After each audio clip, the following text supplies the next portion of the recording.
Yongindon telagu kayalam. Yongindon telagu kayalam. Yongindon telagu kayalam. Yongindon telagu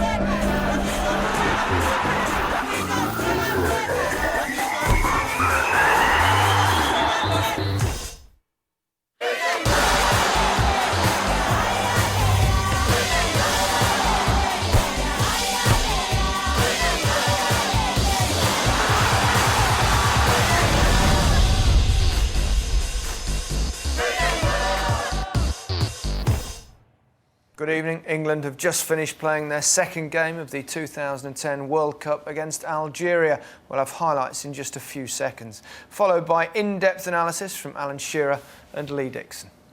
Earlier today, Slovenia and the USA drew 2-2, a result that saw Slovenia top the group before kick-off this evening. Your commentary team here in Cape Town, Mark Lawrenson and Guy Mowbray. Algeria 0. Nice to see your home fans booing you. That's what Borough support is. Fabio, that was a frustrating evening. What went wrong? But only one thing, we are all square, all the teams. The last game will be really important. But we didn't play well. We suffered the speed of the other team. And we lost too many balls, easy control, easy passes. I don't understand what happened.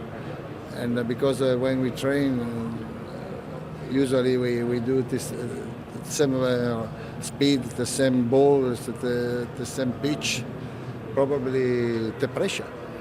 Did you underestimate Algeria? No, absolutely. No, absolutely no.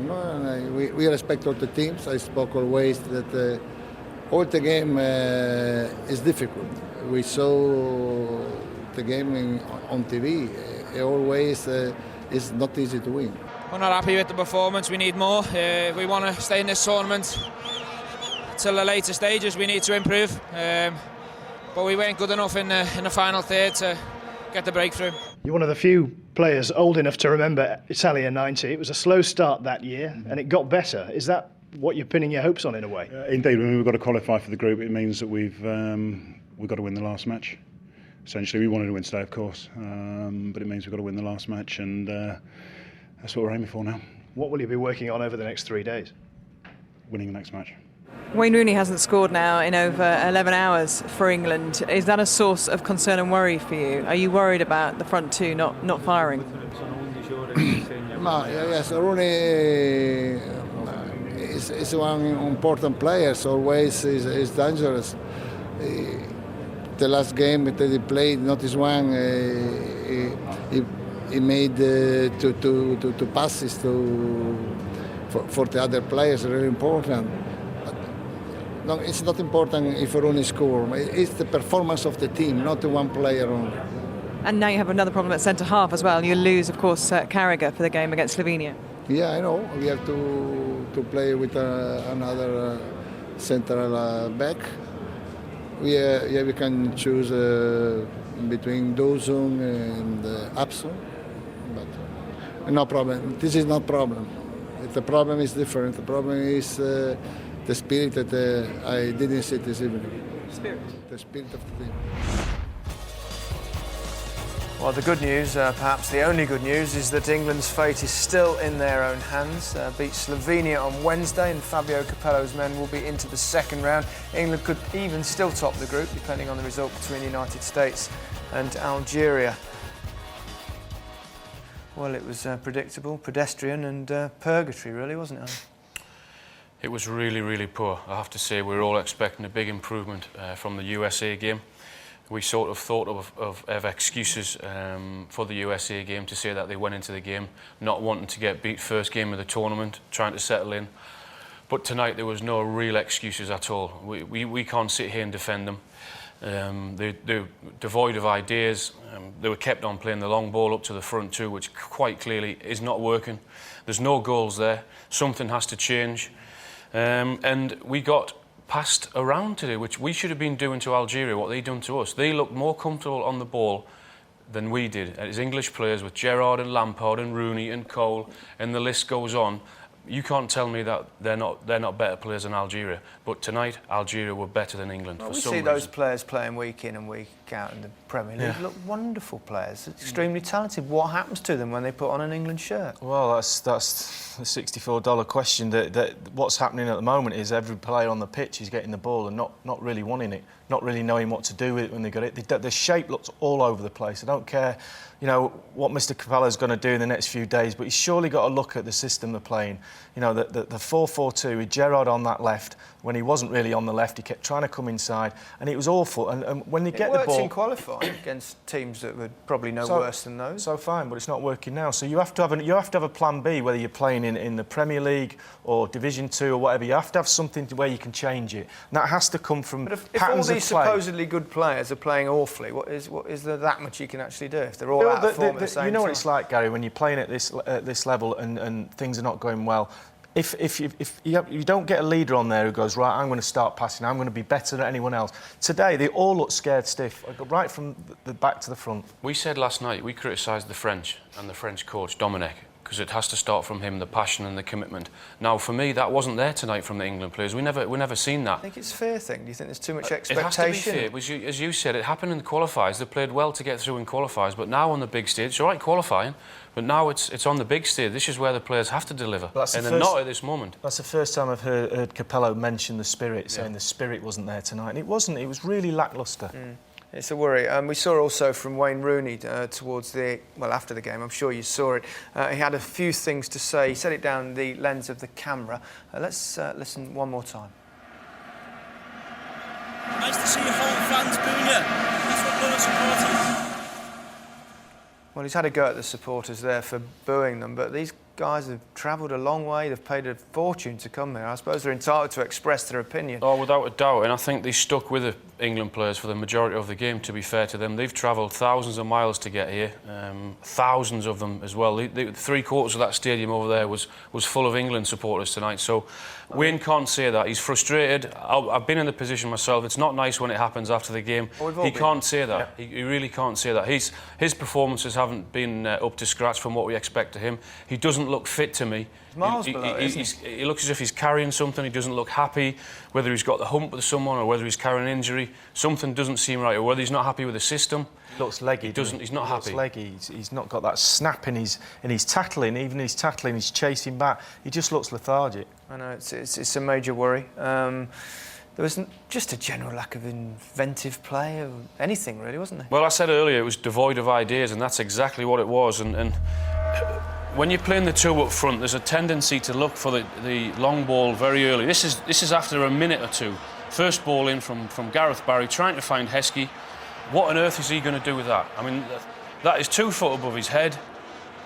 He can't do anything with it, so it goes straight through to the goalkeeper. Now, into Glenn Johnson. What happens? Trying to hit Heskey again. That one's 5 foot above his head. Now, whatever you think of Emil Heskey, he can't do anything there. That is not his fault. Is the fact he's playing there drawing them into playing that way? I think it is, absolutely. This time, no fault of his. This time a ball in from Barry again, trying to get Heskey. Again, that's weird. I mean, we're talking about quality players here who can't find a 20 or a 30-yard pass, which is incredible. And this sums it up for me. Emil Heskey in the right-back position. Just have a little look what he does here. I'll let you make your own mind up at home. He's saying that's how you knock it up to me. 60 or 70 yards up the field to anyone. I don't know who that is to. And this, Gareth Barry again. I mean, who is that to?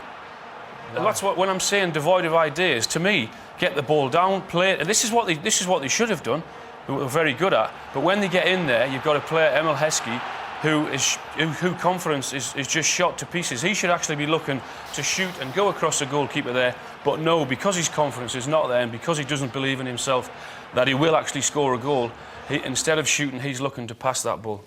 For me, they have to change the system. Yeah. And you're not happy, I mean, only the system, but that you said also the balance of the side, the fact it seems leaning towards the right, if you like, is a way of explaining it. Yeah, and that's because we've got Gerrard playing in the left. He doesn't really want to be out there. He wants to play in the middle. And it just looked completely unbalanced right from the start.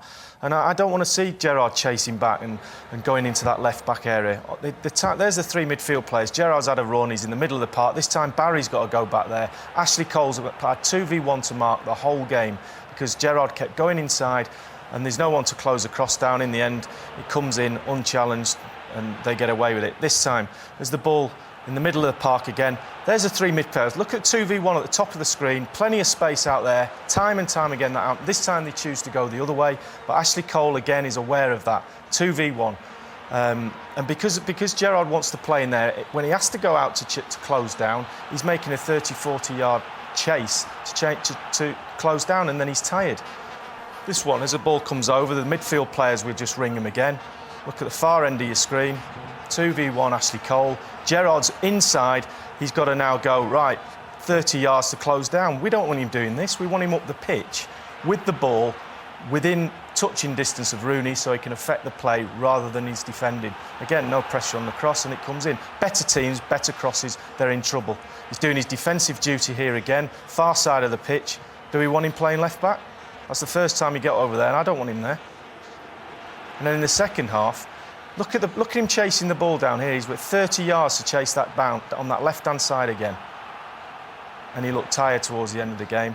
And then we don't want him chasing. We certainly don't want Rooney chasing it. And as the ball gets switched, it's near the end of the game. The endeavour's there. The space is there for him to run into that vacant left side of the pitch. And it looked completely wrong the way they've got to change it. And we've said it time and time again. Put Joe Cole on that left-hand side, fill that gap, and give Gerrard the ball 30 yards up the pitch.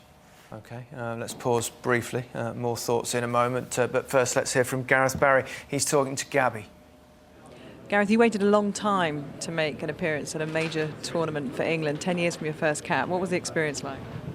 It was obviously a nice feeling to finally get out there on a big occasion like this. But you put that aside straight away as soon as the kick-off starts. But yeah, slightly disappointed in the outcome, really. We were looking for a bit more than the performance today and the result. But the positives are still in our own hands. We'll look to Wednesday now to try and improve and win the game.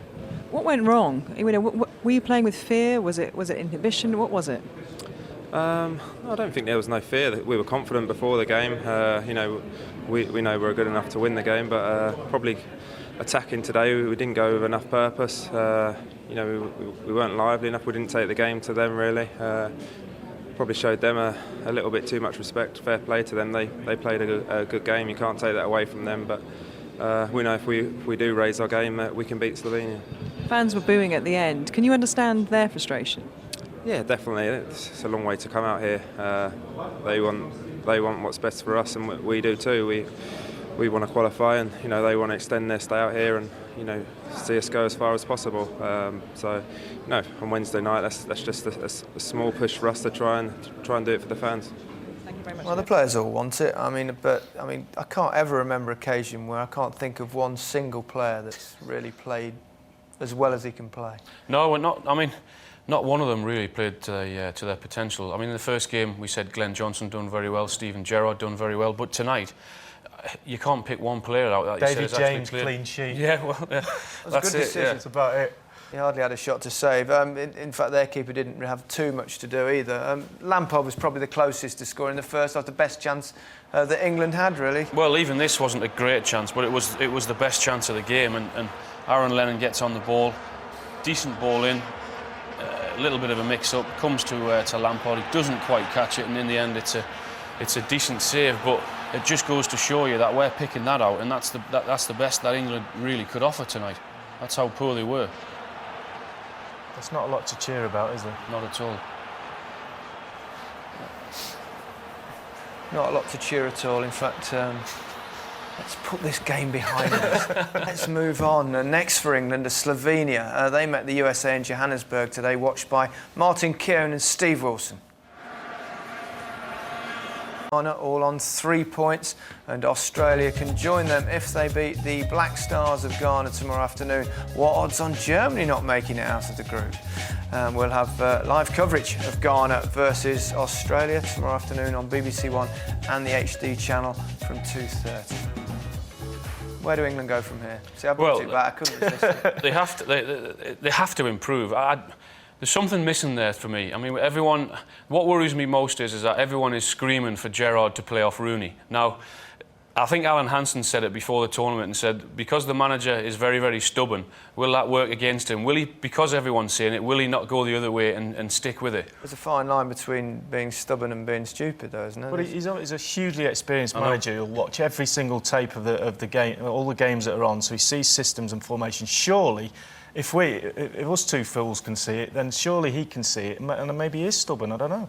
I think even if he doesn't want to go that way, then look at Defoe or look at Crouch. Crouch has got a very good goal-scoring record for England, so he must be sat on the bench thinking, hang on a minute, what more have I got to do to get into this team? Yeah, he's got to make some sort of changes. I mean, mainly for perhaps even just for the balance for the side. Well, definitely get the balance right, but also whatever system you play, we've seen tonight, they pass the ball hugely better than we did. Yeah. We have to find a white shirt every time we go forward with it.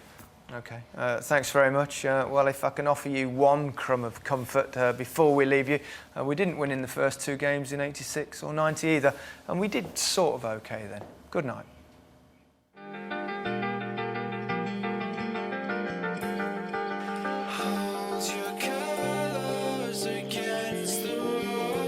Miserable end to your week or a terrific start to the weekend? Well, for so many of us, that depends on these England players in Cape Town tonight.